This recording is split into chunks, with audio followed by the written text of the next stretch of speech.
আমাদের speed mentoring যেটা হচ্ছে, যেটা আমরা আপনার পঞ্চায়েত লেভেলে যারা কাজ করছেন, আপনারা একটু আগে আলাপ হচ্ছিল যে পিআরআই মেম্বার্স, আপনারা পঞ্চায়েতি রাজের আপনারা মেম্বার, তো সেই পিআরআই মেম্বারদের কাছে আমার স্টুডেন্টরা আবার কিছু সম্পর্কে জানাবে, যেগুলো করলে বা জানলে আপনাদের একটু লোকাল লেভেলে জানাতে সুবিধে হবে, আইন সংক্রান্ত কিছু জিনিস। তো আমরা স্পিড মেন্টরিংয়ে যাওয়ার আগে জনশুনানি আমরা এতক্ষণ ধরে করলাম এবং সেটাকে এবার আমরা স্থগিত করছি, এবং এর ফিডব্যাক কিন্তু আমরা নিতে আসবো। আমরা মোটামুটি 1 মাসের মধ্যে ফিডব্যাক নেব, যে যদি আপনাদের কাছে কেউ এসে থাকে বা আমাকে মেসেজ করলে আমি তার উত্তর দেব। মেল আইডি তো দিয়েছে আমার স্টুডেন্টরা বা অন্যান্য নাম্বার। এগিয়ে আসুন, কথা বলুন, লোককে জাগান, জানাতে চেষ্টা করুন, আমরাও আছি সাথে। SNU legal aid clinic is beside you, not only for competition. আমরা কাজ করতে শুরু করেছি 2022 থেকে। আমরা বৃহত্তর দিকে যাত্রা করার আমাদের মেন্টর সত্যম রায়চৌধুরী স্যার, তো আমরা চেষ্টা করছি বৃহত্তর যাত্রা করার। তো চুঁচুড়াতে আরও বড়োভাবে আমরা আসবো, জনশুনানি করব, এবং আমি সোহম স্যারকে ধন্যবাদ দেবো, আজকে উনি আছেন এখানে, যিনি আমাকে এখানে লিড করেছেন। উনি আমাদের এসএনইউতে পড়াতেন একটা সময়। আজকে প্রধান স্যারকে আমি চিনতামই না যদি সোহম স্যার যোগাযোগ করিয়ে না দিতেন, তো ধন্যবাদ সোহম। তো সবাইকে ধন্যবাদ। আমরা জনশুনানি শেষ করে আমরা স্পিড মেন্টরিং বা দ্রুত পরামর্শ দান এই ব্যাপারটায় যাব, যেখানে আমরা স্পিডিলি কিছু মেন্টরিং নাম্বার কিছু আপনাদের শেয়ার করব, যারা আপনারা নিজেদের এরিয়ার মেন্টর হবেন। নিজেদের যে ছোট্ট ছোট্ট এরিয়াতে গিয়ে সবাইকে ছোট্ট করে বোঝানো, যে সেই মেন্টরশিপ বা সেই মানে পরামর্শ দেওয়া, সেই ক্ষমতায়ন করা নারী যে আপনারা কর্মী পঞ্চায়েতে, সেইটুকু আমরা চাইবো। তো স্পিড মেন্টরিংয়ের দিকে আমরা যাচ্ছি। তো আমি Rabindranath SSK CHA community health assistant. আমাদের চৈতালিদি তো অনেকটাই বলে দিয়েছেন, আমরা একে অপরের সঙ্গে হাত ধরাধরি করেই কাজ করি। আমি যে সেন্টারে আছি, চৈতালিদি বা আমার এখানে আরও অঙ্গনারী দিদিরা আছে, আমরা তৃণমূল স্তরে কাজ করি। জানি আমরা প্রত্যেকটা ঘরে আমরা বুঝতে পেরেছি যেতে হয় আমাদের। আমরা জানি যে প্রত্যেকটা ঘরের কী অবস্থা, প্রত্যেকটা নারীর, কারণ তারা প্রত্যেকেই আমাদের সেন্টারে আসে বা দিদিরা পাঠায়, দিদিদের কাছেও যায়। মানে একটা বাচ্চা যখন হয়, মানে মেয়েদের কথা বিশেষ করে বলছি, সেই সময় থেকে তার ভ্যাকসিন দেওয়া থেকে তার টিনেজের প্রবলেম, প্লাস তারপর হচ্ছে তার গর্ভবতী হওয়া, তার মা হওয়া পর্যন্ত আমাদের পরিষেবাটা দিতে হয়। আর এখন তো আরও বেশি পুরোটাই পরিষেবা দিতে হয়, যার জন্য আমরা জানি যে কিভাবে মেয়েদেরকে অত্যাচারিত হতে হয় বা মেয়েরা কিভাবে তাদের ঘরের মধ্যে থাকে। অনেক সময় আমরা বলি যে মেয়েদের বিয়ে হয়ে গেছে, কিন্তু না, এক্ষেত্রে আমাদের এলাকায় যেটা দেখা যায়, মা বাবারা তাদেরকে ইচ্ছা করে বিয়ে দিয়ে দিচ্ছে তাড়াতাড়ি, যাতে তাদের ঘাট থেকে একটা বোঝা না। এইরকম আর কি ছোটোখাটো আমরা সবসময় ফেস করি। মানে তারা এসে আমাদের গল্প করে যে তোমার মেয়েকে এত তাড়াতাড়ি বিয়ে দিয়েছে কেন? না দিদি, খেতে দিতে পারি না। সে বিয়ে করে গিয়ে সেগুলোতে কাজ করে খাবে, সেটাই হচ্ছে কথা। এইরকম টাইপের। এখানে নামটা লিখবেন, এবং তারপরে আপনার যদি আশা ওয়ার্কার হয় বা যেটাই, সেই মেম্বারটা, সেই কনস্টিটিউয়েন্সিটা লিখে দেবেন। তারপরে কিছু প্রশ্ন আছে, তো প্রশ্নগুলো আমরা গিয়ে আপনাদেরকে বুঝিয়ে দিচ্ছি কি কি আছে। মানে প্রথম যেরকম আছে যে আপনাদের এলাকায় কোনো ডোমেস্টিক ভায়োলেন্সের কেস আপনারা দেখতে পেয়েছেন কিনা, বা কিরকম কেসেস বা কোনো আইন, এই আইনগুলোর ব্যাপারে আপনারা জানেন কিনা, এরকম কিছু প্রশ্ন আমরা রেডি করেছি। সেগুলো আমরা আপনাদের কাছে নিয়ে যাব, একটুখানি ফিল আপ করে দিতে হবে।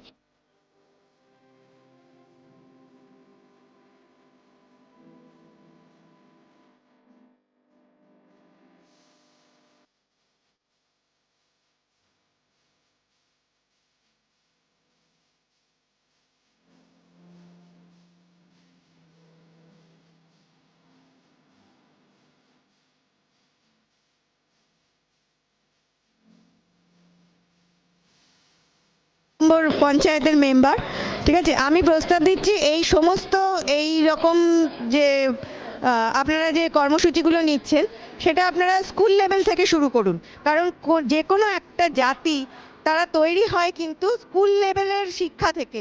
আমরা স্কুলে যেরকম শিক্ষাগুলোকে গ্রহণ করি, এটাও যদি আমরা ধীরে ধীরে আমাদের মানে মধ্যে ঢোকে, তাহলে আমরা একসময় দেখব যে আমাদের আস্তে আস্তে এই যে মানে নানান রকম যে টর্চারিং ব্যাপার, একরকম নয়, বিভিন্ন রকম সামাজিক, মানসিক, পারিবারিক সমস্ত কিছু টর্চার আস্তে আস্তে কমছে। আমি বোঝাতে পারছি কিনা ঠিক জানি না। আমরা যদি ছোট থেকে সবাইকে বলি যে আমরা সবার সাথে ভালো ব্যবহার করব, আমার এটা ব্যাড টাচ গুড টাচ এটা আমরা যেমন বলবো, বা এই আমার পাশের মেয়েটি কিন্তু আমার শত্রু নয়, বা পাশের ছেলেটি আমার শত্রু হতে পারে না, বন্ধু, তুমি ওর সাথে এই রকম ব্যবহার করবে না, এটা যদি আমরা ছোট থেকেই আস্তে আস্তে শিক্ষার মধ্যে দিয়ে যেতে পারি, বা আইনে কি যে তুমি এটা করলে এই শাস্তি পেতে পারো।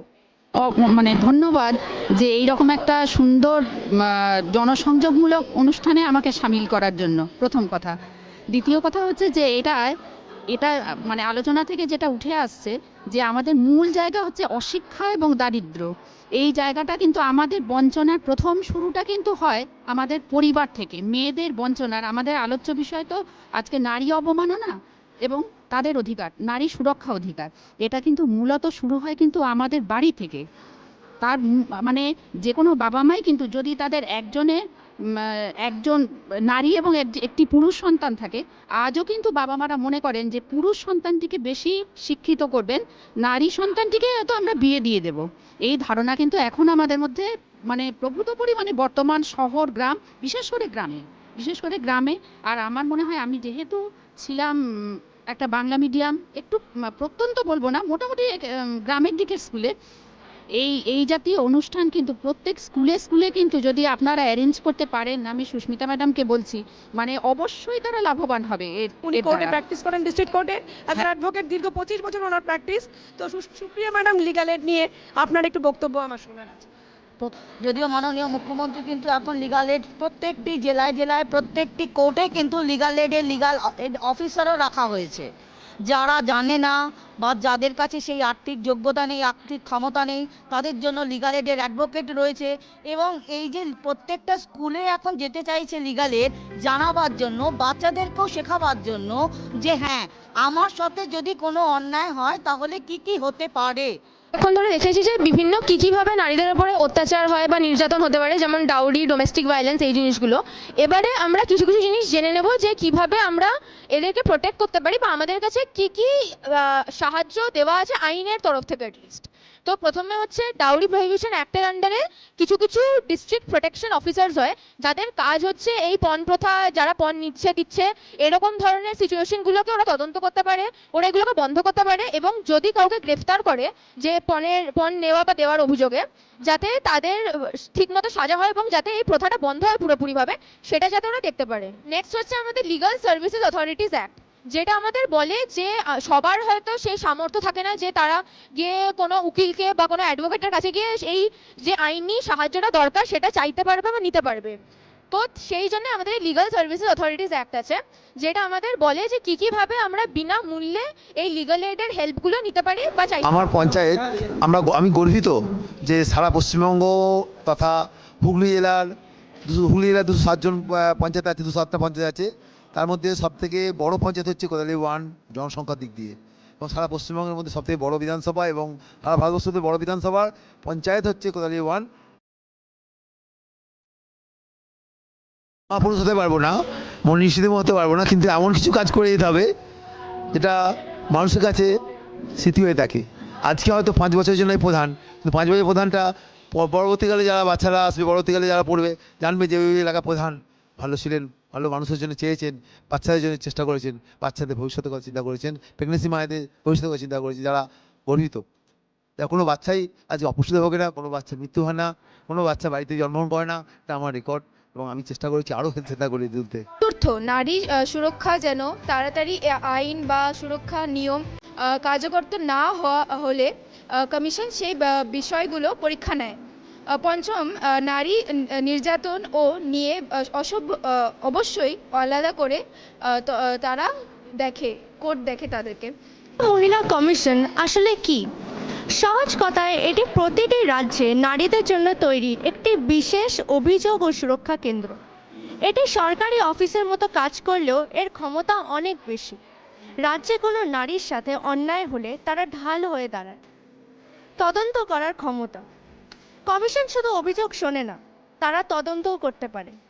অনেক সময় খবরে দেখা যায় কোনো নারীর ওপর বড় অত্যাচার হয়েছে, তখন কমিশন কারোর অভিযোগের অপেক্ষা না করে নিজেই অ্যাকশন নিতে পারে। ঝগড়া মেটানো ও পুলিশি সাহায্য, অনেক সময় স্বামী স্ত্রীর বিবাদ বা পারিবারিক সমস্যা মেটাতে তারা কাউন্সেলিং বা আলোচনার ব্যবস্থা করে। যাতে কোর্টে না গিয়ে দ্রুত সমাধান পাওয়া যায়। সরকারকে বুদ্ধি দেওয়া ও নজর রাখা। রাজ্যে নারীদের সুরক্ষার জন্য আর কী কী নতুন আইন দরকার তা তারা সরকারকে জানায়।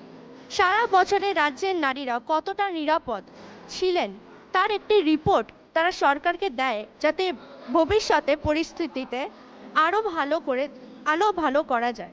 মানুষকে সচেতন করা। গ্রামের দিকে অনেক সময় নারীরা জানেনই না যে তাদের কি আইন আছে।